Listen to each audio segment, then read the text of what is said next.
Welcome to Running in the 70s, where we interview, meet, and get to know athletes of all kind who were running in the 70s. I'm your host, Matthew Kleinowski.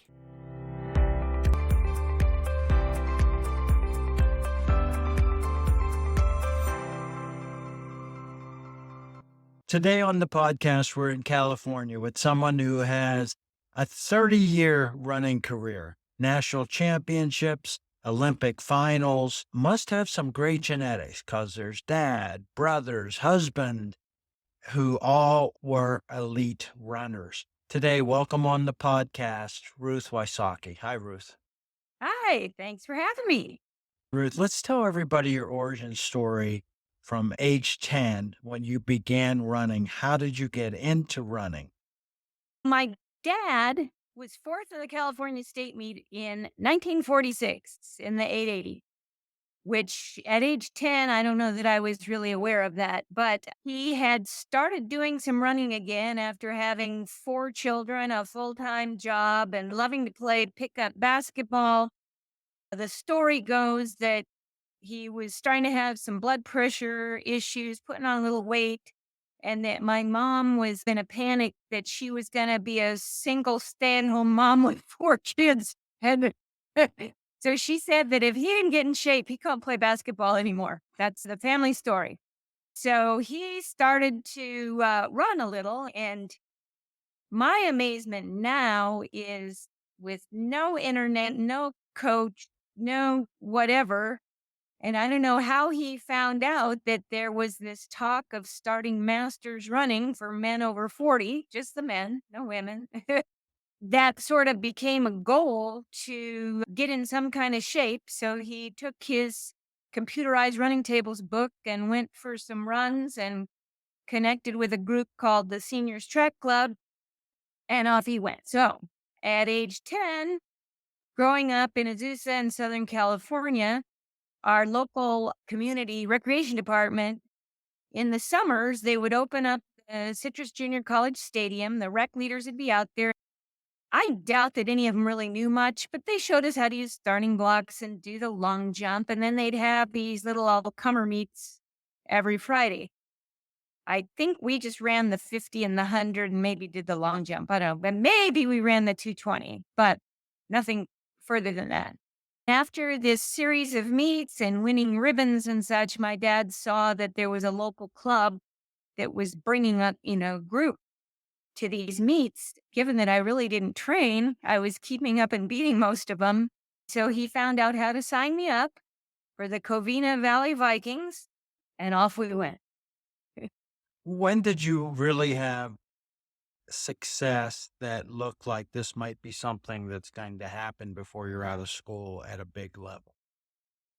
At a small level to begin, back then we trained 3 days a week, Monday, Wednesday, Friday, and did whatever it was we did. But I did learn that I did love to compete.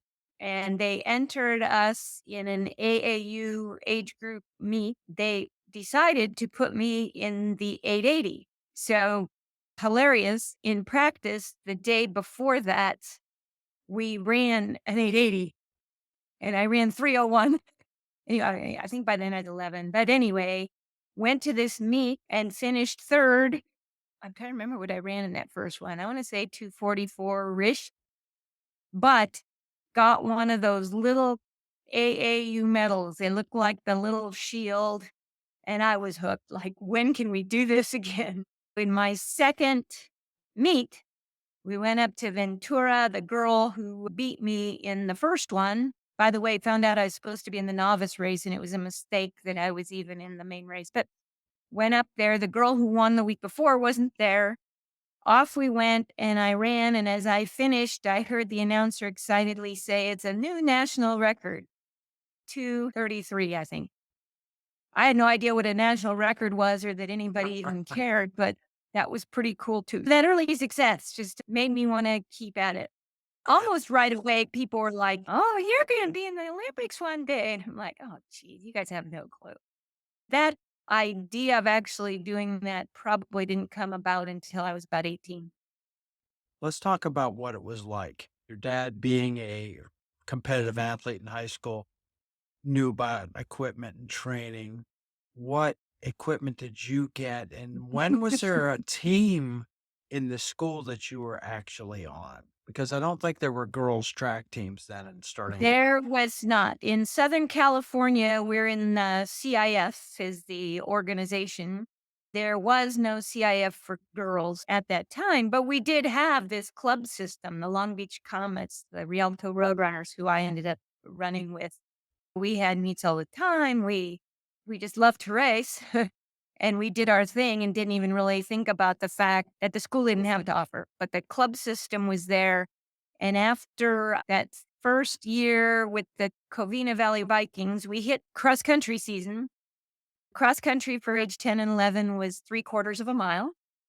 We went to some meets and I was doing very well. And the coach from the Rialto Roadrunners, Dave Japs, we ran in what was the district meet at Griffith Park. I won. The Rialto Roadrunners won the team.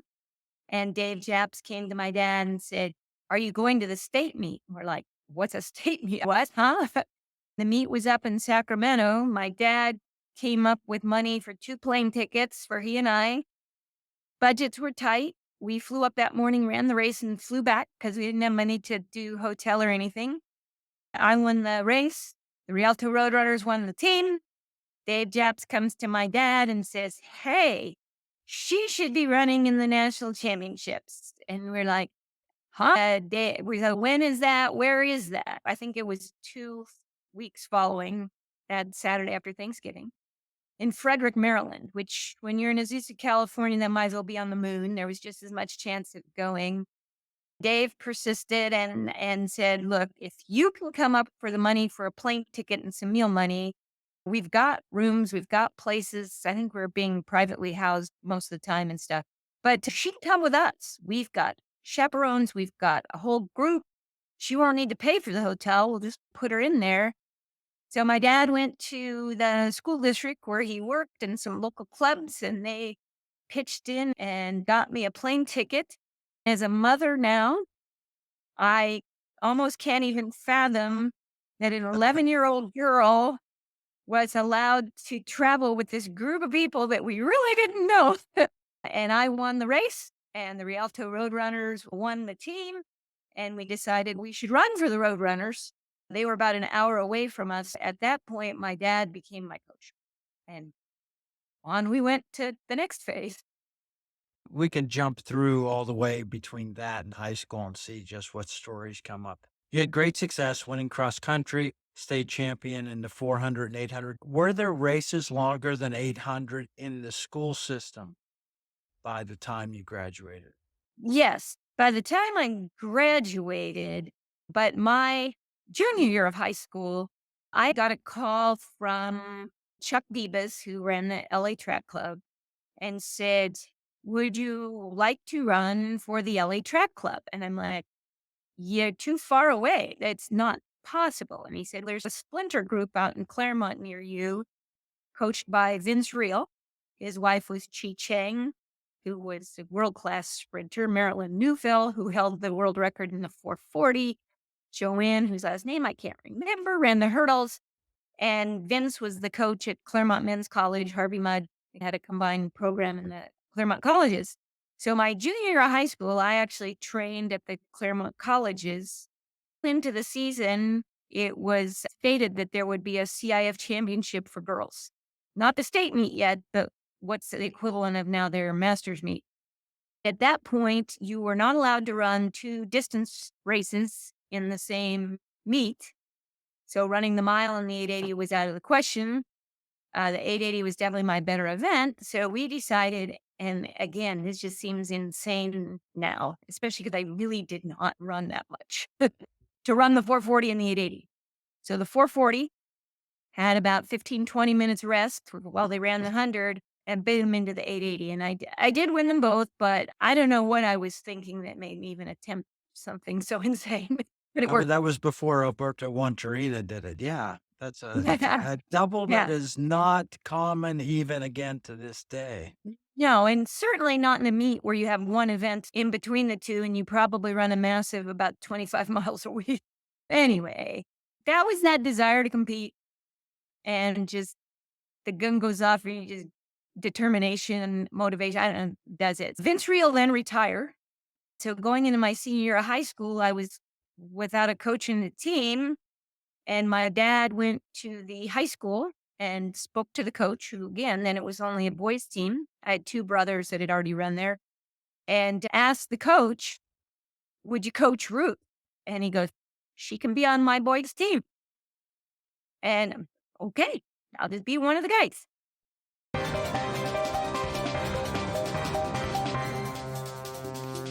So ran cross country, stayed on varsity, stayed in the top 7, went into track, ran a couple of races, and then got a letter from CIF that, because that was going to be the first year there was a state meet, by the way, and that I was out because I trained and raced with boys. That's a big no-no. And the argument, we don't even have a girls' team, blah, blah, blah. And this is hilarious now in 2024. But basically, CIF's answer was, okay, you can continue where you are as a boy, or you can find another coach, train somewhere else, and we'll forgive the boys' races you ran, and you can run. And it didn't take much thinking to feel like by the time I find a coach, find me to run with, and this is stupid, I'm going to be a better athlete by continuing to do what I do. So basically, for totally different reasons that are happening in this day and age, CIF said, are you going to be a boy or a girl? And I said, in this case, I guess I'm a boy. Let me ask you about that then. How was the reaction of your peers to your success outside the school and then your crossing the gender lines in sport? How are you perceived? I know you were also busy with music and other activities as a student, very diverse life. How was that You reaction know, and your relation? the guys I ran with, my teammates were great. They're my friends. And I think there were a couple of other girls that kind of came along and I think really appreciated the trailblazing of, if she can do it, coach, can we do it too? And Dale Mitek, God bless you for being open to do something and let these girls come along for the ride, so to speak. I had a couple of funny encounters with certain guys that I beat that weren't always very happy about it. But for the most part, I think people knew that I was serious about my racing and I did have a reputation as a runner. They were very encouraging. Your personality, I'm curious about how it plays into this determination and the competitiveness with your training through the years of running twice a day, not a lot of mileage. Your mileage was more the Sebastian Coe feel than the Arthur Lydiard, and running twice a day. Much motivation did you need? Were you just, I'm going to get up and run morning and night when you were doing that with no issues at all? I guess you just get into a routine and you do what you do. I did not run twice a day until after my freshman year of college. I actually didn't train on the weekends. I didn't run over the summer. I think the difference being the desire to compete. And that when you got on the track or you got into a quality workout, it was big time quality. And the easy was easy, the quality was the quality. But when I went to the University of Redlands after high school for 1 year, not the right place for me. That's a whole nother story. When I let my folks know that I was dropping out, I felt like I was wasting time and my parents' money who were paying for this education, that I wasn't fitting in, didn't quite know what I really wanted to do. So I said, I'm not taking your money to do this anymore. I'm coming home. I'll get this figured out. Unbeknownst to me, much like my senior year of high school, my dad went down to the local junior college where Vince O'Boyle was the coach. Again, all males, no females. He walked into Vince's office and talked to him. Vince knew who I was as a runner or what I'd done, and asked Vince, would you be willing to coach her? He says, my daughter's dropping out of school. She's coming home. I feel like she's floundering. She doesn't know what she wants to do next, whatever. And I'd like to see something stay constant in her life. She likes to run. Would you do this? And Vince said, sure. I find out years later, then, of course, as my dad walked out the door, Vince put his head on his desk and said, what the hell did I just agree to do? What do I do with a female runner? And much like my high school coach, the absolute best thing, make Wow. me one of the guys and we'll figure out what you can handle and what you can't. And again, I had just a fabulous group of guys that accepted me being around, being with them. I did not want to be an embarrassment to them. So I worked really hard. I didn't want them to resent that I was out there, and it worked. Let me ask you two things about that time. The first one is, had you ever faced anything like that challenge of, oh, I'm a little bit lost here and this isn't working? Not really. I led a pretty charmed life. And I actually, my senior year of high school, my game plan, like you mentioned earlier, I was also very involved in music. I played the violin, I played the piano, I was in the choir. I ran. I don't know. Again, how do you do all those things? I don't know. It Yeah, happens. looking back, we Yeah. all say, how did Yeah, we ever do all those things? exactly. Yeah. My intention, because like I said, there was no NCAA for women, there was not really the opportunity to run. And it was this, didn't really think, do I want to? Do I not want to? It was let's move on with life. My desire was to be an elementary school teacher. And I was accepted and planning to go to Westmont up in Santa Barbara area. And 2 weeks before school was to start, I get a phone call from Vince Reel. He says, I've come out of retirement. They're asking me to coach at the University of Redlands. Would you like to come run at Redlands? I didn't even hesitate. And bless my parents, whatever deposits they lost, I don't know. And off I went. And choosing a college just so that you can run is not the best choice. It's a beautiful school. It just wasn't the best choice for me. And when track started, Vince was basically a sprint coach who I learned a lot from. But from Christmas break on, we were on the track running intervals every day. So not only was I not totally doing great at school, I'm a only girl. All of a sudden, I have roommates borrowing my clothes before they ask, all these things and these adjustments, and made the mistake of coming home almost every weekend because I wasn't happy. Had I just toughed it out, who knows what would have happened? Might, might By have been May, I was, worse. no, yeah, I knew before second semester I would not come back for a second year, but I wanted to run track. Yeah, I stuck it out, but it just, like I said, it was just not the place for me. It was not the program for me. By May, I don't think I even wanted to run anymore. I was tired of it. And so You had success winning at that, was it C3 2A championship cross country? in the So, junior college, yeah. yeah, the junior college championship, you had success. I wanted to ask for looking ahead to later in your career, running against all the top runners in the US and the world. Since you started so young, when did you first run into somebody who is a name we'd recognize that you would compete against later? The first one, who not somebody I competed against, but in 1968, when I went to Maryland and ran that cross country meets, the women's race was won by Doris Brown. And I knew enough to know that this woman had just gotten a medal in the Olympics, and I was in awe of her. I believe Francie LaRue ran in that meet. There were some others, but Doris was just like, oh my God. And she was so nice to me. And we became good friends over the years, but she was just, to me, incredible.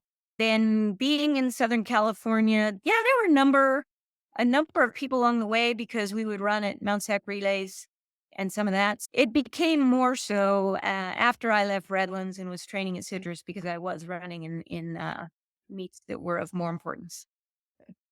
You talked about at some point with someone that you didn't always win early in the season. How did that work into your training plan and your psyche?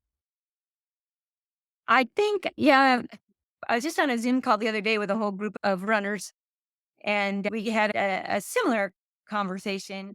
And I think I realized I'm just not somebody who can do base training, jump in a meet and do something. Steve Scott, who's another dear friend, like he'd go run these amazing indoor races and he wasn't even really doing track work. That just didn't work for me. What we did find is, I guess my phrase my husband would use sometimes is race myself into racing shape. And we realized when I first started training with Vince, we would do long intervals early on, mile repeats, 1,200-meter repeats, that kind of thing, and work our way to quicker. And came to realize that really I needed to start with some quick stuff, get some tempo in my legs before I tried to do the other. Otherwise, I was just slogging it out to get it done until we got to where we could run faster. So we would incorporate some shorter things, but my first races weren't always fabulous. A lot of times my opener, so to speak, was at Mount Sac.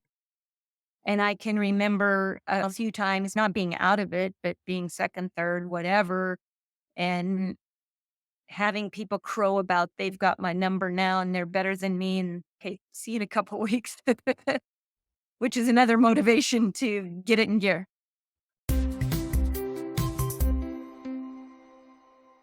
Let's talk about your first Olympic trials or first national championship when you finished dead last. It was not something you look at as a bad thing, I think. I sure did at the time. It was utter humiliation. But when I started training with Vince at Citrus, this is 1975, and this is what got me into really training for the first time consistently and running. Over that first summer, the guys would have me come along and go run. And so I actually had a base going into the season. But one of my first conversations with Vince, he asked me what my goal was. And that was a tough one for me because I just wanted to run. I don't know, nothing specific. I don't know that I wanted to be held accountable. I didn't want to set a goal and maybe not get it All right. and not be able to deal with that or get hounded or nagged about it. I don't know, or told, are you kidding me? You can't do that. But basically, Vince said that you come to me, you want me to coach you, you want me to take you from point A to point B, but what is point B? I know where point A is, but what is it that we're going toward? And I think it was more his goal than mine, but it sounded good. The goal was to try to qualify for the Olympic trials. My PR at the time was 207.6. And I'm trying to remember exactly how it worked because to have your weight paid to the trials, I needed to run 203.9, which I'm guessing was probably the Olympic standard in 76. So the goal was to run that 203.9 and make it to the Olympic trials. In the West Coast relays, I ran 203.87, which I ran to 208, 203.8. You ran to 203.9. So I was in the trials. Vince had the bright idea because back then the nationals were separate from the trials. The nationals, the plan was to run the 1500 to try to qualify for both the 800 and the 1500 because one was at the beginning of the trials, one was at the end. And if you make both, you get to stay for the whole Olympic trials. I want to say fourth in the nationals in the 1500 and qualified for the trials. Off we went to Eugene. Vince and I were a couple of rubes, just one step at a time, learning what this whole process was. We stayed in the dorms. Two tough things. One, I have some allergies, so the hay fever thing in Eugene wasn't great. And my room in the dorm was on the second floor, and it was up and down the stairs, up and down the stairs. I didn't live in a 2-story house. I think I beat myself pretty good going up and down the stairs and up and down the stairs. So we ran the 800.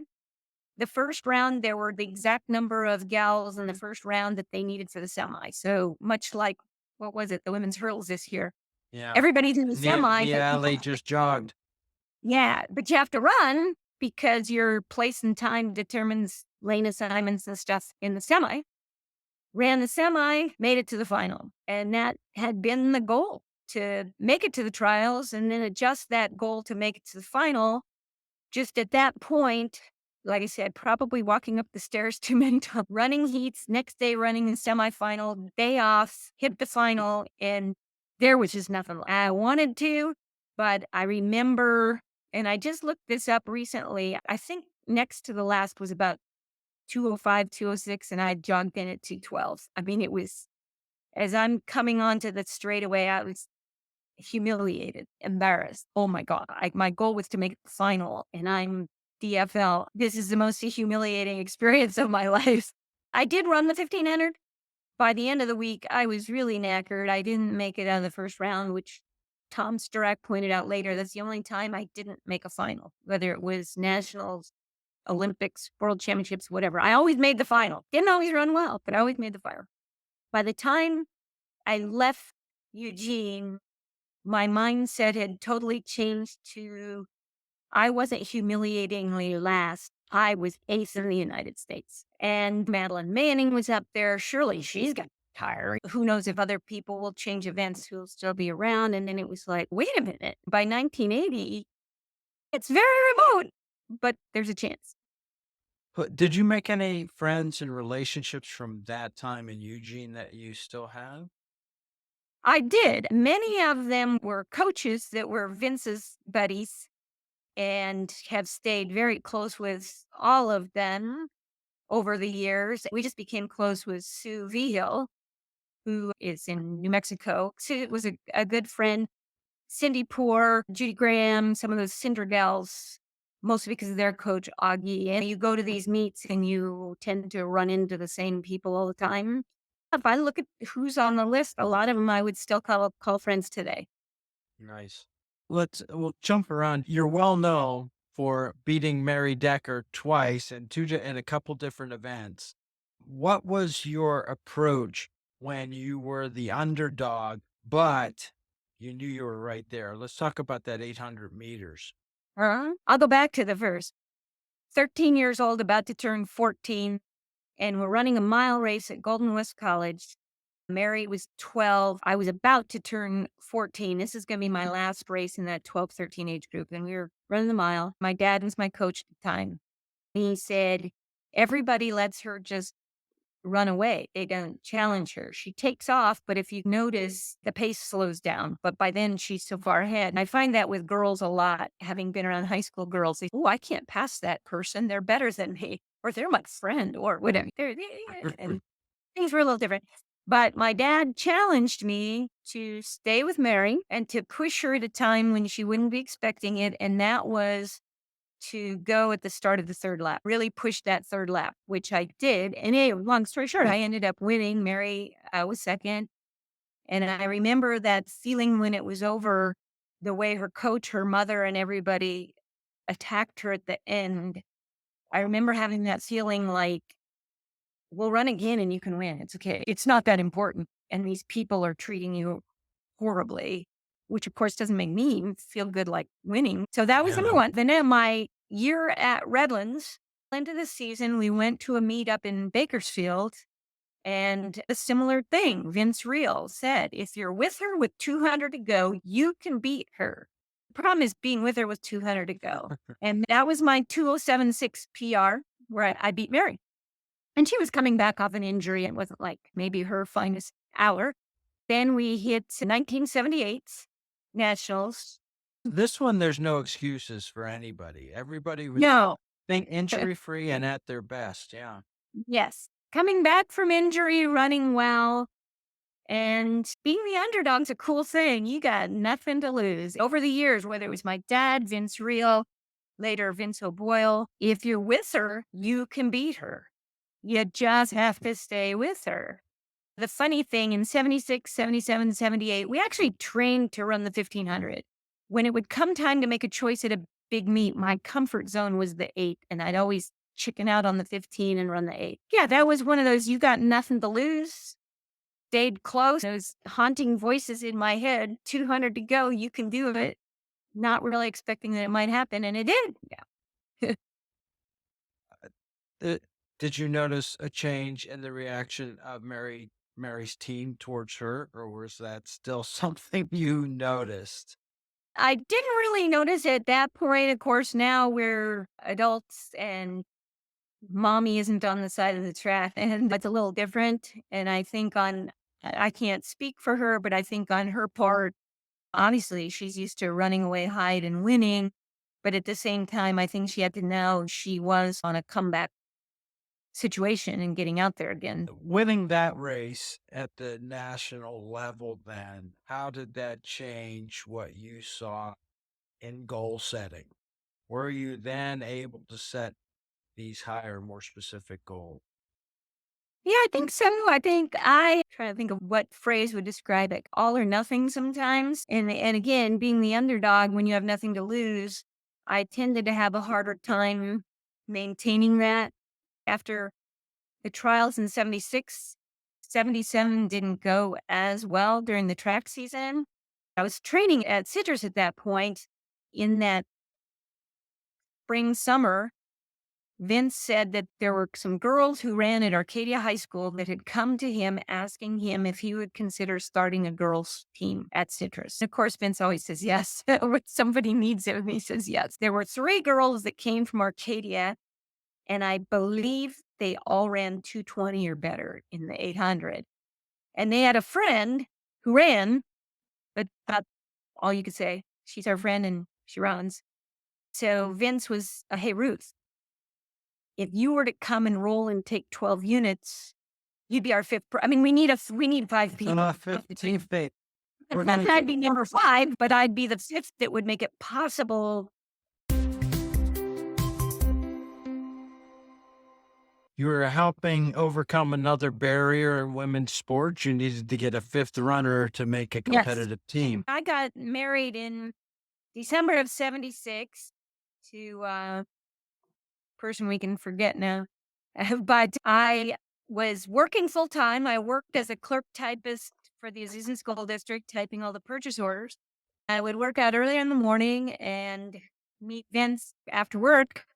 And we had just bought a house. And I'm like, Vince, you guys, if I can work it out and get you the 12 units, will you do it? After everything he'd done for me, I can't say no.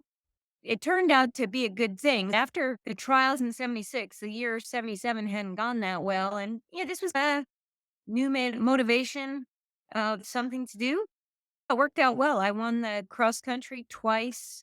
Cross country, we were second in the state meet both times, second time by 1 point, which was disappointing.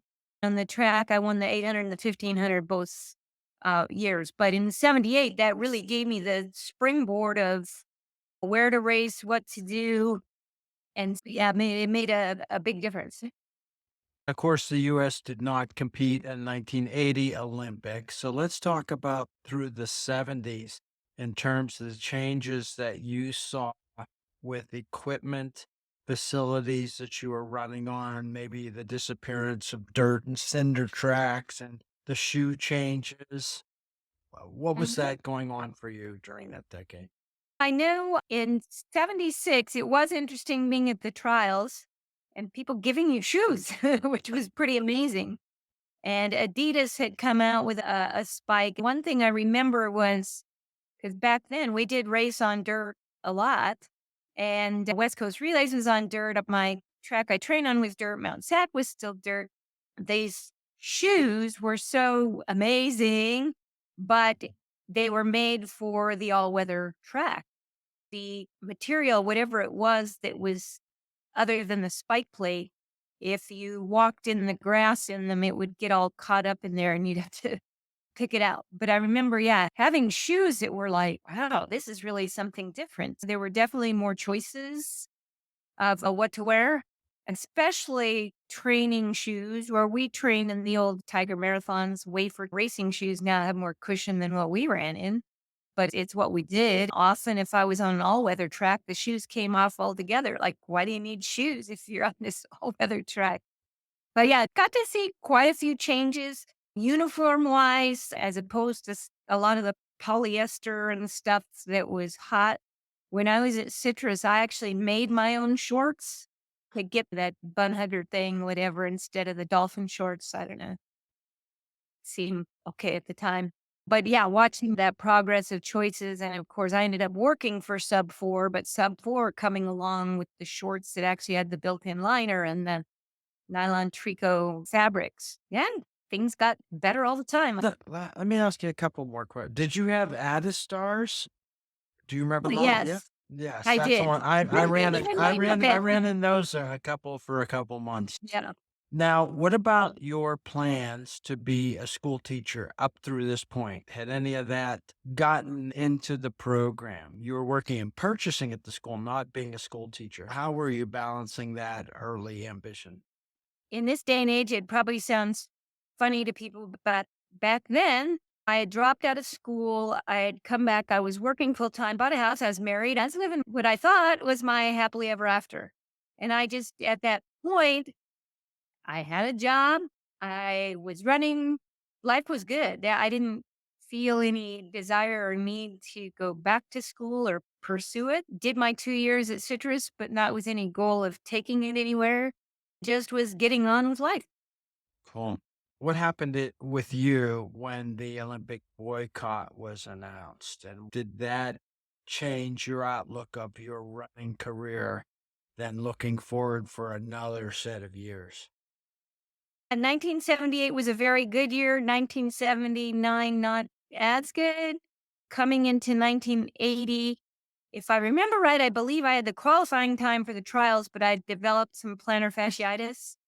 And in trying to run through that and everything else, when the boycott was called, I just copping a bad attitude. Like, yeah, you do all this work and some guy can just say, yeah, never mind, get to. And my foot hurt. So it was just, okay, let's take a break. So I did. I was working for Sub 4 Clothing at the time. We had moved to Orange County. And so I was working there. It was fun. It was all good and made some connections with the people at New Balance and started doing some things with them. Not a whole lot, but they were giving me shoes and a little bit of money. And off I went. But I was influenced by people that convinced me that I wasn't running enough mileage. After the trials in 80, all recovered, feeling better, everything else, started running and determining that what I really needed to do was run more miles. And more miles became more miles and more miles until my knee said, no more miles.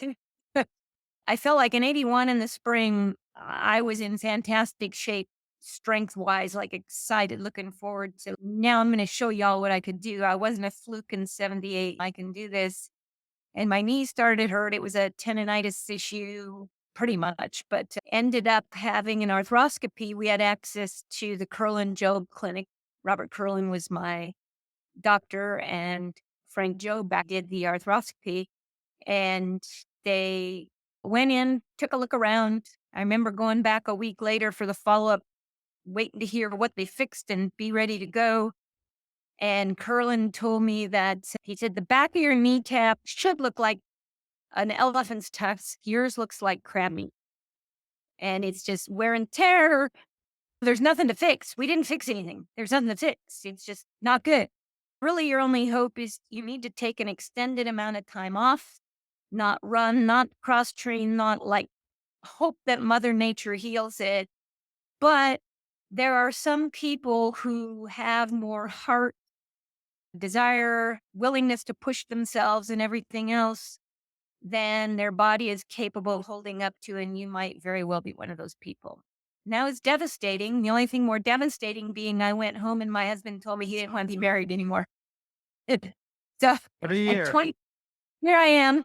Yeah. And my ex actually, the statement was, there's always something wrong with you. You get hurt. This happens, that happens. I need to be around successful people and you're not. Sorry. Karma got him. Yeah. That's brilliant. Wow. Then what was your outlook? What did you think was in your future? My thought at that point, I actually got to not run for a while. And Charlie Flanagan at New Balance said, hey, Ruth, here's the deal. Why don't you come back to Boston? It's got to be tough. You've always lived in Southern California. And now with what you're going through, I can only imagine what it feels like. People are looking at you, judging you, whatever. Why don't you just escape? Come back here. My brother has us an apartment building. There's an extra room back off the kitchen you can have. We'll find some things for you to do at New Balance. Just getaway. So I did. And I drove back there with Terry Drake, who now is working with Wysocki. He drove with me because he wanted to run Salamis and couldn't afford the plane ticket. So he helped me drive my car. Got back there, and I ended up staying about 3 months. After Dennis and I split, I had a good friend. His name was Tom Wysocki. And Tom was coming off of a long-term relationship. We were just good friends. He had gone to Europe to race. When he was done racing, he says, "Hey, I'm going to stop in Boston and see ya." Okay. So he came to Boston. He was there for about a week, and we realized this might be a little more than friends. So we had the long distance thing going on for a while. And here we are, built up a bit of a wall that was like, I love to run. I can jump in a road race now and then. And of course, Tom was racing well. And sometimes I could go to a race that he'd been invited to, and we'd get a weekend away or, whatever. And was content. That's about the time after the money started coming in. What Yes. was prize money for Tom and or you at any of those races? Yes. He was working at Sub 4 and getting shoes and stuff and making a little prize money and working for the rest of it. I worked in a running shoe store for a while, but then I worked for an electronics company, and I had very slowly built back running. And that was when I told myself, I don't know where I came up with the number, but that I'd never run more than 60 miles a week. That was it. I will not run 60.5 miles, 60 cap. That's it. So I was back to working full time, and I was going for a run in the morning before work and going for a run after work, and just happy that I could run, but I was determined that I was never going to take the risk again of being in really good shape and having the rug ripped out from under me. And now I'm in my mid-20s. I'm done. I'm getting too old for this. So going into 84, it actually was Tom who said, I have an idea. He said, they're adding the 3,000 meters in the Olympics. And of course, because you're now 27 and too old and slow to run the 800 anymore, you should try to qualify for the Olympic trials. You got this new chance, 3,000 meters. And it's like, you're nuts. No. And he said, no, look, here's the deal. He had a way better chance of making the team than I did going into 84. We were racing well. Things were coming along. And he said, you enjoy sometimes being able to go to these races with me and all that. At that point, there weren't that many husband and wife combos. Yeah. And he said, we could be a husband and wife team that both qualified for the trials. That would make us marketable. A husband and wife, they both qualify for the trials. We'd be marketable, and maybe you'd get invited along to come with me some more often. Right. They talked me into it. So I said, got in touch with Vince, and yeah, sure, let's go. And I went out. The qualifying time for the 3,000 was 9:15 flat. And I forgot what the first one I ran was. It was not 9:15 flat. And I went to Mount Sac and I ran 9:15.4. And it was so hard for me to do that. And I didn't like running that many laps anyway, that I was like, I don't have 0.4 of a second more. No, that hurt. I didn't like it. I can't. And so the next week we went out and ran a 1,500 meter race, and I ran 4:13 and change. And it was just a small meet, kind of time trial, whatever, at Cal Poly. And all of a sudden, I'm qualified for the trials in the 1,500, and thank God Almighty, I don't have to run the 3,000 anymore. Ruth qualified for the Olympic trials again. What happens next? Come back for episode 2. I hope you enjoyed another episode of Running in the 70s. Voices, stories, and memories of athletes who were running in the 70s. Until next time, wherever you are, keep looking forward and don't forget to look back.